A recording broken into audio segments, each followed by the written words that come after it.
Okay, welcome back.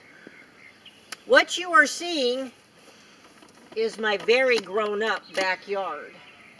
Um, for a lot of the year, we rotate our sheep through different little sections of our property, and the sheep were in here way early this year. I think we kicked them out of here in like February because we wanted to build these raised beds and garden a little bit. And not only that, but you want it to rest for a few months for parasite reasons.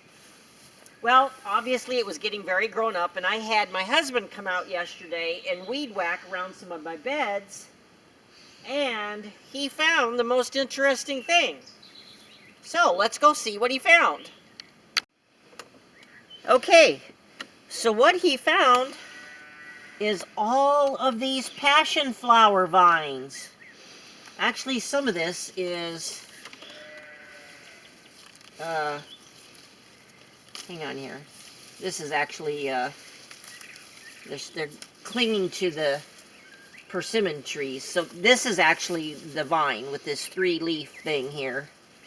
And what they're growing is, I don't know if you can see it, little tiny passion fruit. And if we scan over here,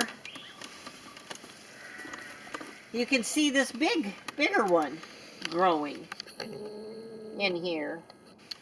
So we walked the whole backyard, and we have found lots of these little passion flower vines growing everywhere. And I never even knew we had them. And now passion flower is mainly used for anxiety. It has a few other uses. You do have to be careful using it, though, if you are on any kind of an antidepressant, because it can cause you to become over drowsy and tired. That's their side effect, is drowsiness and sleepiness. But for people who have a hard time going to sleep, drinking passion flower tea every night for 7 nights, about an hour before you go to bed, has shown remarkable benefits for sleep issues. So anyway, here's some more of these flowers. Their little vines are just everywhere in here. You can see more are going to start blooming. We've got more back in here, and a whole bunch down in there that are starting to bloom. And yeah, they're just like everywhere. And that's so weird because we never planted them, so I have no idea where they came from, unless birds or something dropped them in. But the one thing I did find when I was doing a little research is that in order for them to bear fruit, they have to be 2 or 3 years old. Huh. Yep. So there's a bunch of them over here that are just beginning to grow. They're their first 6 months growing. Oh yeah, and back here on our fence too, you can see them start to go back up the fence in between the properties. So these that are blooming are about 1 year old or so. But the ones that are actually putting on the fruit are 2 or 3 years old.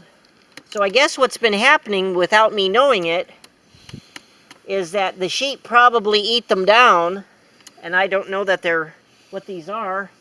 And then I get the sheep out of here and they grow really well, and then I let the sheep back in and they eat them down. So that's probably why they're spread all over the place too, if they're eating the fruit and pooping them out. Anyway, I just thought it was kind of an interesting little thing to add to our gleaning channel, that sometimes on your own property you can find things that you never expected. So what we'll do is I will pick a few of these flowers and we'll make a tea to see how it tastes. And then later, we'll do another video when the little fruits are ripened and see how good those are. Alrighty, see you later.